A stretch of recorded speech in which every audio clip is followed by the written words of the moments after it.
So thank you, Emma, for giving us this opportunity. And we have Adam with us, who's been currently working with ICANN on relations with academia and civil society organizations, and is a big supporter of multi-stakeholder model. And I think that's something very valuable to me, coming from academia and civil society. He's been somebody who's actively working on policymaking activities for the development and deployment of the internet since the early 1990s. And we're going to get into deep about what that looks like from the perspective of Adam, from where he sort of started seeing the internet until where we have sort of come today. He's also one of the lead civil society representatives during the World Summit on the Information Society, the WIS's establishment of the Internet Governance Forum, and the Net Mundial. Besides that, Adam spent more than 2 decades researching policy and issues related to telecommunications and internet policy-related issues at the Center for Global Communications, University of Japan. So he continues to have engagements and relations with the center, as well as several other academic and civil society outfits. I think there's a lot to unpack, Adam, in terms of how you saw internet come up in the 1990s and how it sort of is shaping the world today. What do you think is the progress looking like, or is that a progress? I think we've outstanding progress, but just to begin, so I'm here with the name ICANN, and I do work for ICANN, Internet Corporation for Assigned Names and Numbers, but please don't quote me as ICANN or think of me as ICANN. I've been involved in these multi-stakeholder processes for a long time. I'm still a member of the IGF's multi-stakeholder advisory group, and if you submitted workshop proposals, I can't accept bribes, unfortunately. So it's more experience of just having been around this thing for a very long time. So I hope the history doesn't get too boring. I think that what we've seen today, I remember at the start of the Internet Governance Forum in 2006, we started thinking about the next billion, because we only had 1 billion people online. There are around 5 billion now. So that's quite outstanding. Think about what would we have done during the global pandemic for 2 years without the internet. It would have been a very, very different world we'd be living in now. I don't think we would be here today if we hadn't had the internet to keep us in touch, to keep us working, to keep us getting food, to keep supply chains working, or whatever it would have been. So we have an outstanding success in terms of the internet. Do we have an outstanding success in terms of multi-stakeholder participation in the internet and the influence that we have? No, I don't think we have. And I think that's a shame, because my background, if we start at the World Summit around 2002, the first experience I had with that as a researcher coming as part of civil society was sitting outside of the first preparatory meeting. Governments were on the inside of the walls and the doors, and civil society and a few business representatives sat outside in the corridors for a week, asking to be let in, asking for a role in that process. So that was 2002. Shall I just carry on? Yeah, I mean, what I'm hearing is that, you had the opportunity back then to just sort of bring people online, right. And then sort of now coming to, is everyone online? Right. Are we bringing all types and forms of people online? Right. And I think a lot of movement that you see in this is in the global south. As I can speak for my country, India, that you have one of the fastest growing digital footprint. And you're also sort of having this very active civil society wanting to engage in different stakeholder and different approaches to sort of internet and governance rulemaking. But where do you think is the breaking point in terms of like different stakeholder approaches at these different models that you've been engaging with? Like, is that really inclusive in bringing these societies and voices on board? Right, let's look at this from that perspective of evolution over time.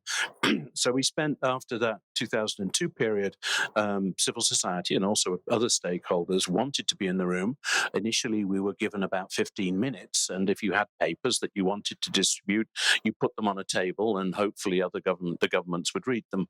Over the next 2 years, we were able to argue for and get the opportunity to become full participants within that process. As a civil society representative, you could call for the chair, call for the floor, and then speak to the meeting via the chair, a very typical United Nations process. The documents that we submitted became part of the official record, which meant that they could be referenced by others.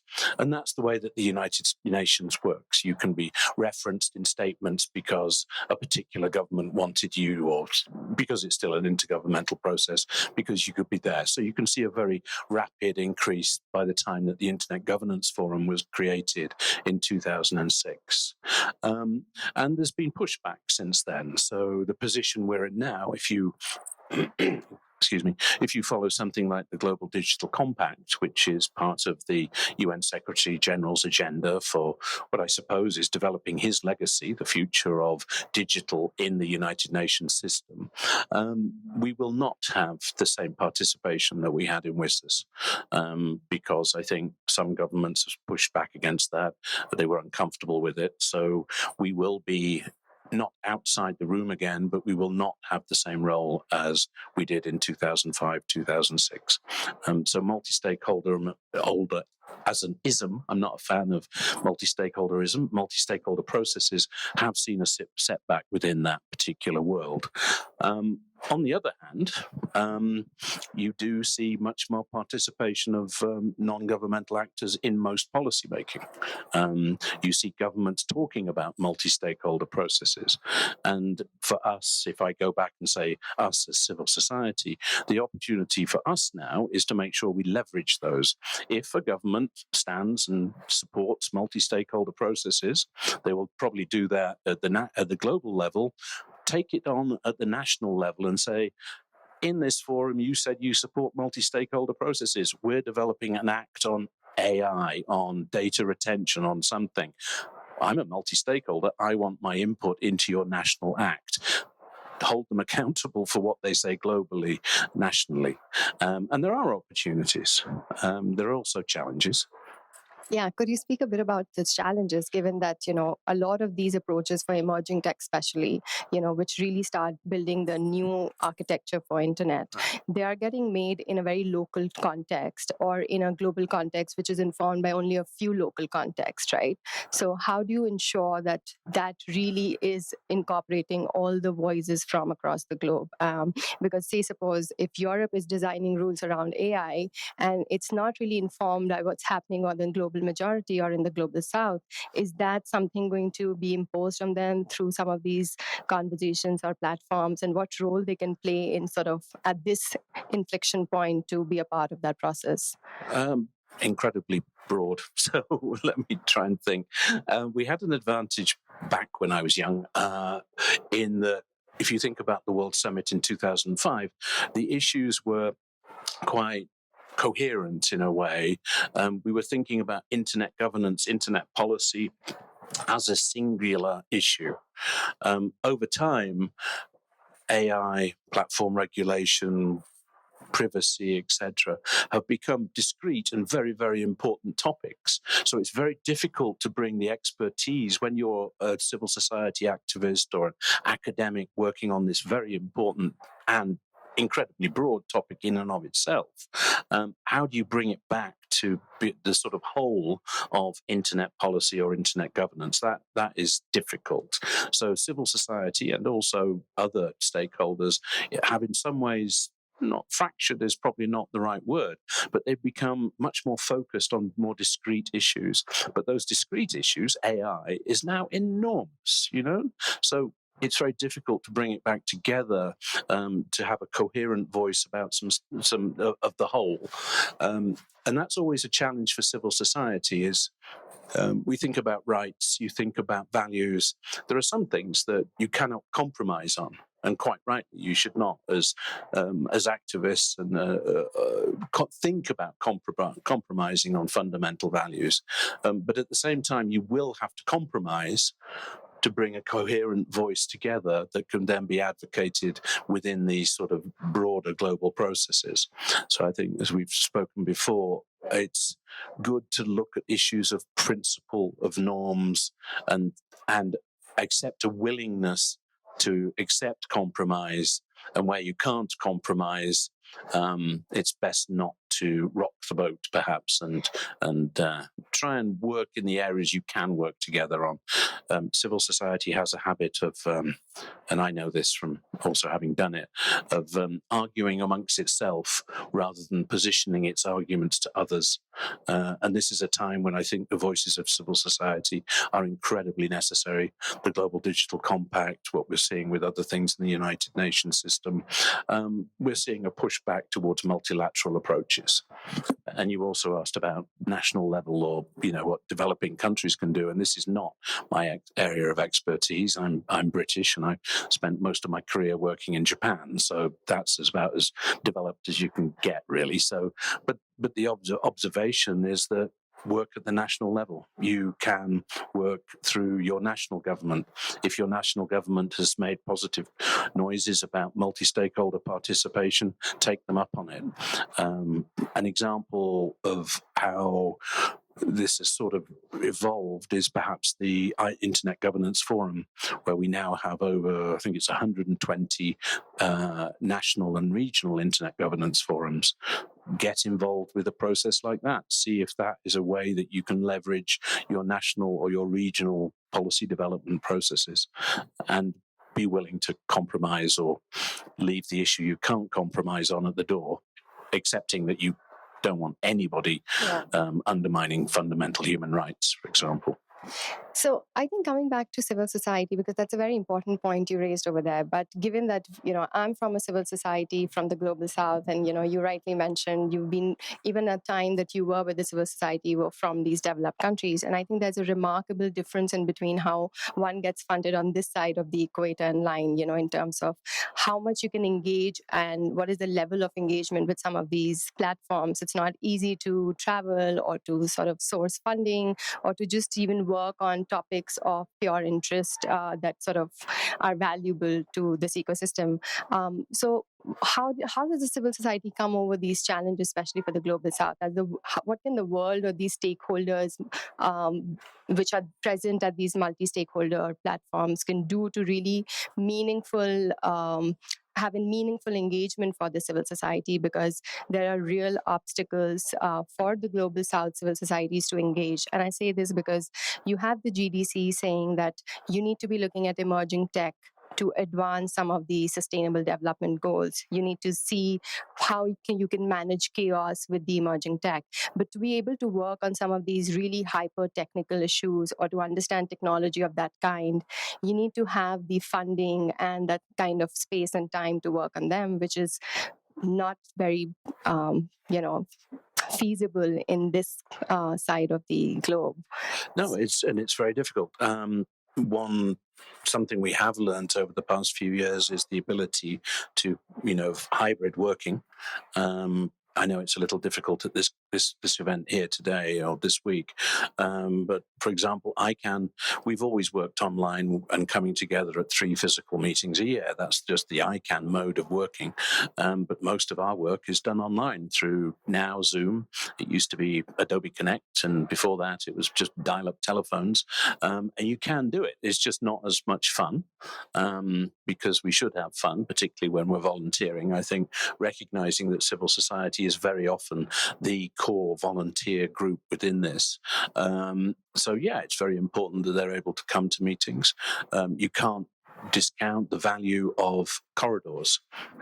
We love talking together with people, and it's a way of understanding each other a bit better. We found in ICANN that our policy processes slowed down when we couldn't meet face to face, because someone might say, you meet them in the corridor and you say, oh, I didn't realize you meant it that way.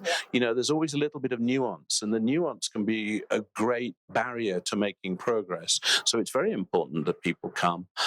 It's not fair to say, oh, just do it online. Just do it online out of your time zone. Unfortunately, the world isn't flat.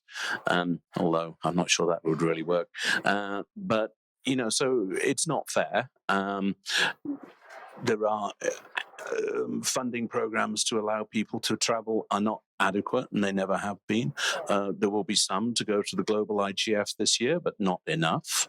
There will be some to go to the Global Digital Compact Summit of the Future, but they won't be enough, and they'll be difficult to get, and you tend to have to know how to work the systems to get them.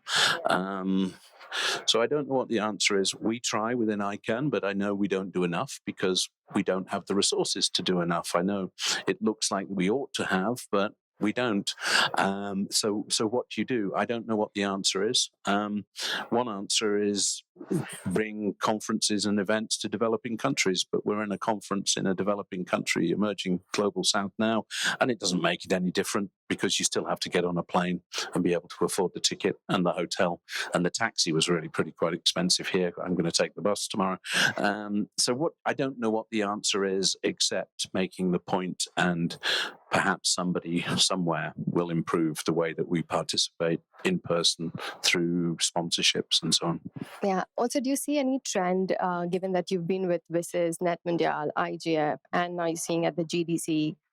Is the civil society increasingly becoming a part in terms of these technical conversations, or are they sort of receding back? Because a lot of the conversation requires a technical understanding of the, how internet works, and where do the values principles sort of come in? How do they sort of get enacted?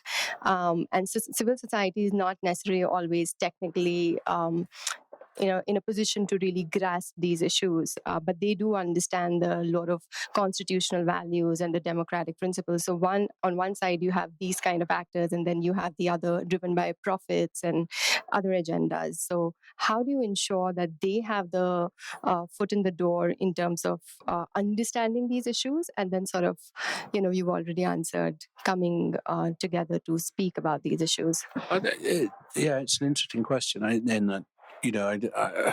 Civil society obviously has just a great depth of knowledge. I always found that during the WSIS process, you had people who were driving the open source movement, and still are, and we now see open source, everywhere from Microsoft to all the big companies adopting it. So there's obviously technical expertise, but within the advocacy space, it's not easy, and it also depends on the forum. Mainly, we work on policy development. You don't need particular technical skills. You have to understand how the domain name system works if you want to do that, but that's not particularly hard to understand. But we're an open process. The IETF, the Internet Engineering Task Force, is an open process, but if you're not a very, very good engineer, you're not going to be involved. But that's fair, because if you were rewriting if you're writing documents on human rights, you wouldn't want an engineer walking in who didn't know what a human right was. You have to accept that there's a certain level of expertise in many forums. But I've not really seen a lack of expertise per se. We all have to be careful with things like AI, getting excited about ChatGPT, which I don't understand and I couldn't use very well. But there's no reason why people can't learn. And there are opportunities on some of the more technical tech side to learn. We again, going back to what ICANN does within our quite narrow remit of internet identifiers, the numbers and names that are sort of the glue behind what the internet is, we provide training courses and capacity building courses for all kinds of people. We have engagement offices around the world that try to do that. We can't do it in all countries, but if people reach out to us, then we will try to do it one way or another, whether it's the Pacific Islands or we've got activities in Bhutan going on at the moment, and Myanmar, and also in the Nordic regions. So it's just everywhere. But I wouldn't be overly put off about technical expertise, but don't try and pretend you understand AI when you don't. The principles underlying it are still going to be the same, that we want a recognition of human rights and so on. Yeah, I think personally, in my own experience while working on this blockchain project that my center works on, I've realized that being part of some of those technical groups is the question I would often ask is like, but why do you need this? Not like, let's do this, but why do you need this? And that would, start moving the conversation in a direction to start looking at the foundations of certain thinking, because engineers usually just want to solve an and create new solutions. But to what end and what for is sometimes often going amiss, right? And I think that's the value civil society and academia can bring in, just asking very basic, elementary, foundational questions.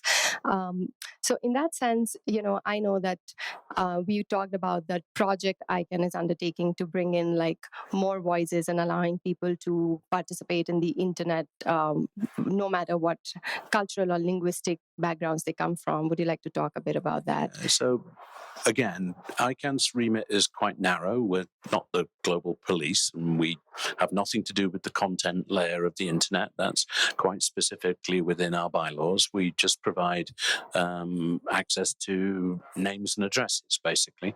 And in the naming side, the things that we use as humans when we're interacting with our content or sending emails or what have you, we've introduced things called internationalized domain names, which means that I think, how many Indian scripts are there? Is it 17 or 6? Yeah, more than that. Yeah, so it was so far that you can get access to a full domain name. So that would be adam.peak at, let's say, ICANN, and you'd be able to do that if I was Chinese or Indian, you'd be able to do that in the Indic scripts.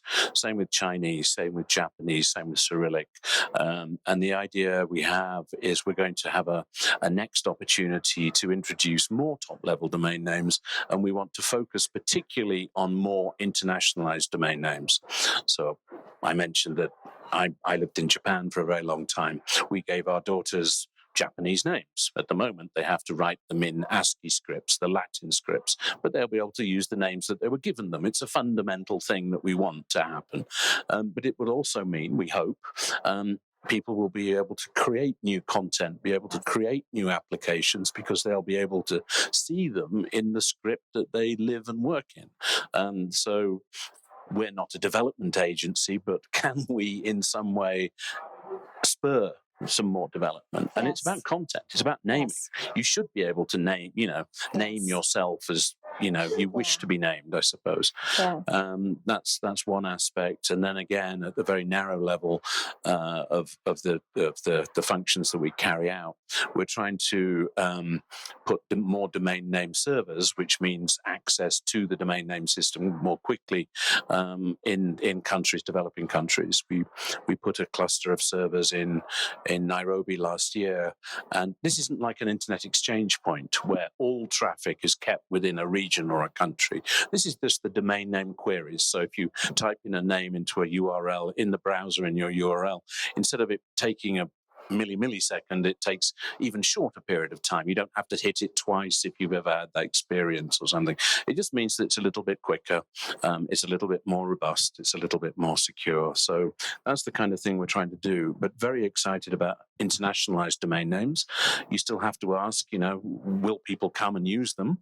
But the opportunity will be there for entrepreneurs and advocates and so on to think, how could we build new content around this new naming system? I think that's very useful for bringing and bridging inclusivity in the system, because something that you can identify as yours, it sort of elevates your confidence to be a part of it. Right. And once you start doing that, it encourages like different people of the same group to be a part of it. So chaos, I think, is a very interesting thing in terms of like bringing inclusivity, because inclusivity can look like very chaotic at some point. What is the beauty and the orderly fashion that you can bring to this chaos that is developing? Because as you want more and different kinds of people to come together, it can look very chaotic. And I think that's the essence of democracy. But at the same time, what is this one line of thread, or what are the sort of organizations and movements that can bring that much needed, maybe just a tad bit of it, order in terms of this chaos looking beautiful and not disorderly? I don't know. The internet is such an integral part of our lives. If you think, who could play those roles? Definitely not the governments. Governments are in there. They've recognized how fundamental it is to everything that they do in their, if you think of good government and the ideal government, you would want them to be involved, I think. Oh, there's questions. Oh dear. This is where we do fall off the chairs. Yeah. But if you imagine an ideal government, you would want them to be part of the internet. You would want them to be helping with education and health and distribution, etc., etc. But also at times you worry that they may not be acting in our best interests, perhaps. A very small view of the world from ICANN's view of chaos. We just want to keep the system that we provide secure and stable, which is what we try and do, and we have projects to do it, which is why we're pushing out these servers. So the technology infrastructure becomes important because you build in that sort of beauty and order. So we just want things to work, and then if you build things on top of it, we hope those work too. But the basic layer that we provide, security, stability, robust, it works for you, and you can rely on it, you can trust it as existing. And then on top of that, good luck, and civil society really must be involved. So I think that's a good closing argument. All right, we're gonna take a couple of questions and then head out to lunch. I will let you take the floor with the questions. Yeah, please. Kia ora, hello. My name is Anjan. I'm a co-chair of the Christchurch Call Advisory Network, which is a multi-stakeholder forum, and also on the board of Internet New Zealand, which runs the domain name. So I'm quite interested in what you're saying. I think one of the questions I had when you were talking about compromises and so on from a civil society perspective, how do you measure that you've had any impact? And at what point do you say, okay, we're not having impact, even after compromising, we need to do something else here because it's not working? Should we take a few together?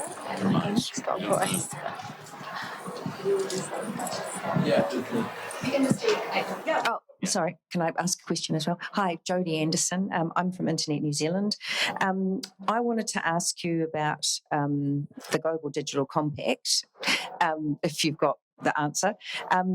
It seems very, if you're a civil society sitting in a little country around the world somewhere, and this big global digital compact's going on, up there at this level overseas, how can you explain, or can you give me a sort of an elevator pitch as to why we should get involved in something like that, as get involved in that multi-stakeholder space in that big process? What's the reason for people who are on the ground in a country like New Zealand saying we've got problems here that we need to be working on? Why are you focusing on that over there? What impacts that going to have, being involved in that, for the people on the ground in your country? We'd love to hear that. And then one more question.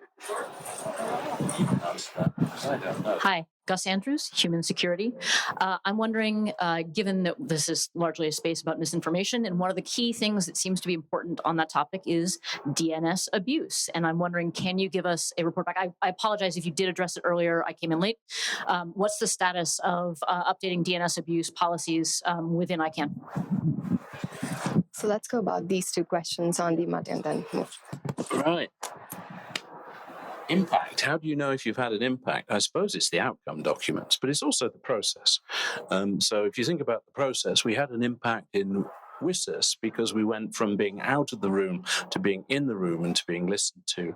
And I think from that, we saw an acceptance that multi-stakeholder as an approach was important. And it may not have had the impact within the UN system that we wanted. The gains that we made from 2006 are not reflected in what's happening today. But I do think that the idea of multi-stakeholder, and the Christchurch Call would be an example of that, now exists because we had that initial effect. It has to start somewhere. Now something like a multi-stakeholder Christchurch Call has more weight because it is multi-stakeholder. So that's an impact. Impact in specific areas is very difficult. Net Mundial is a very good example of that. The government of Brazil initiated an activity in response essentially to Snowden's revelations. So we have this Net Mundial process, very, very much supported by the government and president of Brazil at the time. Some governments didn't particularly like that outcome, and you will not see the Net Mundial process referenced within any UN document because they blocked it. It's a very useful document, the Net Mundial process. Your old colleague Jordan Carter, when he was involved with ICANN very much, was part of a process where we took the principles from Net Mundial and we improved ICANN using those principles, but the impact overall in the global space was less than we wanted because within the UN system, member states are able to block it. So, yeah, not a great answer, but I think the impact is we can hope that we're moving the ball a little bit forward, and then it rolls back and crushes our toes again, and then we try and move it forward again.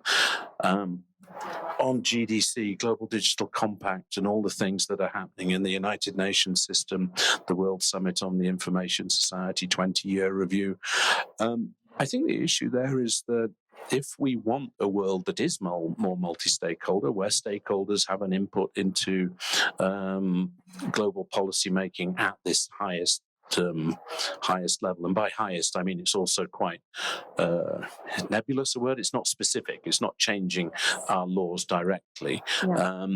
Then if we want that to happen, we have to be aware that the Global Digital Compact and WSIS Plus 20 looks to be going in a more multilateral direction. So there are governments that are against that. There are governments that are for that. And if we support the governments that, like the government of New Zealand, that is arguing for more participation of stakeholders, then perhaps we keep that going. It's always very difficult to understand exactly what the influence of the UN would be, but I think we will see it particularly in a sort of, I think the UN Secretary General is obviously looking to leave a legacy. I think his legacy will look at things like the Sustainable Development Goals, making them more digitally relevant, updating them for the world that we see today. So in a way, you're impacting that future SDG process globally, but it's difficult to know what impacts will be. At the moment, many of us are just concerned about preventing harms rather than looking for opportunity, and that's always disappointing because you're looking to prevent something bad from happening rather than looking for opportunities for something good. And I'm a little bit concerned that the Global Digital Compact process and all that around it may become a battle around, stopping bad happening rather than looking for opportunities where we globally can get together and make good things happen by using digital. So that's not a great impact, is it, to stop badness? DNS abuse. So, domain name system abuse, and it's very difficult when the domain name system essentially gives you access to everything in the world because it's a naming system for all content. And ICANN, in its bylaws, does not get involved in content. We look at the security, stability, and resiliency of the internet as our mission. We don't. What we're doing on DNS abuse at the moment, the first thing is that there are new contract arrangements. ICANN has contracts with companies we call registrars. If you wanted a domain name, then you go to a registrar. If you want to register my name at something.com, you get that name from a registrar. And ICANN has contracts with these people. And there are negotiations on now which will allow the registrars to do more to prevent abuse of the domain name system, and the same with other parts of the community. We're also doing more in-depth analysis of different trends in abuse, technical abuse, and other organizations around the ICANN world are doing the same. And if you're interested, we can talk about, if you're not aware, we can talk about who those are, how to get involved with it, etc. And it's very important for it's not just this thinking about internet service providers as the big corporates. It's when people here are providing services for their own network of NGOs, people who have domain name system resolvers and so on. So there's opportunity. It's not just the big companies.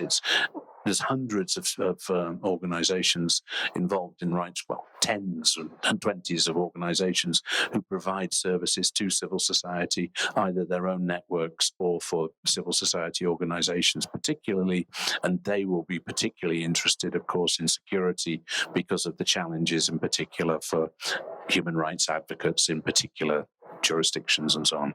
But yeah, thanks. Thank you for this beautiful history lesson.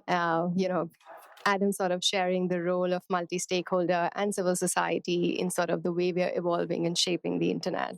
And I think there's great promise, and the way we look at impact can really change the way we're looking at technology. I think impact does not have to be just about like having a positive outcome, but it can also be like an internalized system that you build while engaging with something. So thank you so much for that. And thank you, Emma, and the Misinformation Village. I think the title theme is amazing. Chaos is beautiful in democracy, I think. It's just you need to see what kind of order you want to bring in and where. Thank you, everyone.